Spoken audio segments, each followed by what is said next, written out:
Hello বন্ধুরা, কেমন আছো? আশা করছি তোমরা সবাই খুব ভালো আছো। আর আমি ভালো নেই, আমার শরীরটা ভীষণই খারাপ। তারপরে গরম পড়েছে, তো এই যে গরম পড়েছে মানে শরীর আমার আরও খারাপ হবে। গরমের সময় আমি একটুও ভালো থাকি না, তখন আমার শরীর খারাপটা বাড়ে। আর যাই হোক, চলো।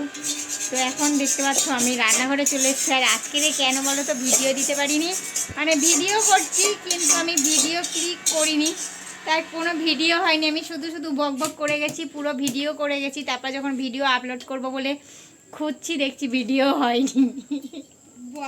এরকম হয়েছে আজকে।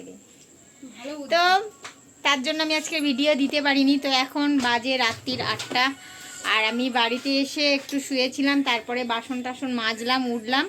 উঠে এই যে দেখো ভাত বসিয়েছি আমি, আর আমার এই যে ভাত টকবক করে ফুটছে। আর বোন এই যে দেখো, এই দেখো বাবা রান্না করতে করতে নাচ শুরু করে দিয়েছে। তো আজকের চিকেন নিয়ে এসছে, জানো তো, একটু আগেই চিকেন নিয়ে এসছে বাড়ি থেকে আসার সময়।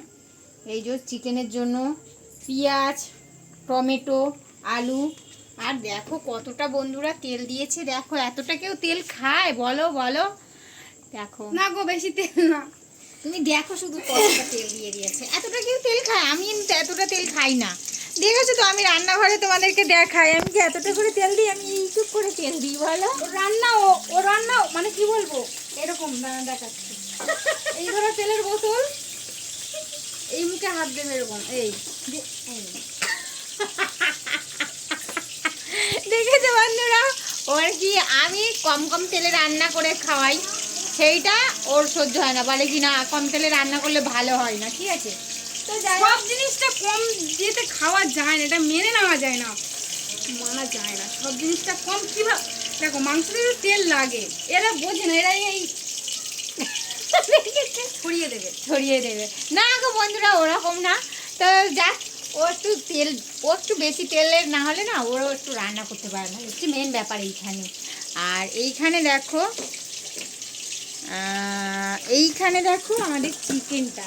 আর ও না চিকেন রান্না করলে, মানে আমি চিকেন রান্না করলে কি করে ম্যারিনেট করি, আমি যেটু মাখাবি না আদা রসুন, আমার এরকম করে রান্না করলে আমার খেতে ভালো লাগে না, আমার খুব গন্ধ লাগে রে। আমার খুব গন্ধ লাগে। যাই হোক, ও পছন্দ করে না, কিন্তু আমি চিকেন রান্না করলে আমি আগে থেকে আদা রসুন পেঁয়াজ টমেটো ধনে মানে নুন হলুদ কাঁচা তেল দিয়ে মেখে নিয়ে তারপর রান্নাটা করি। কিন্তু ও রান্নাটা একটু অন্যরকম দেখেছে। ও বলছে যে না, ও হচ্ছে কি এমনিই কড়াতে দিয়ে দেবে তেলের ওপরে। তো চলো, সব মশলা মানে কড়ার মধ্যেই আমি সব কষিয়ে দেবো, আমার ওটাই ভালো লাগে। বেশি মাখিয়ে টাখিয়ে নিয়ে আমাদের ওটা ভালো লাগে না। আচ্ছা, ওটা ভালো লাগে না, আমার কিন্তু ওটাই ভালো লাগে। তো আলুটা এই যে ভাজা হচ্ছে দেখতে পাচ্ছ বন্ধুরা, আলুটা একটু লাল লাল করে ভেজে নেবে।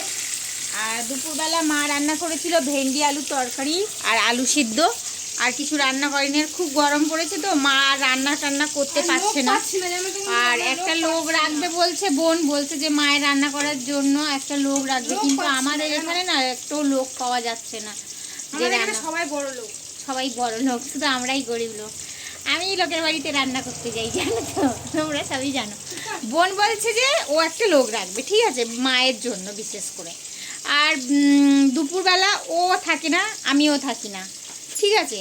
আমি তো চলে যাই, তোমরা জানো, কাজেতে।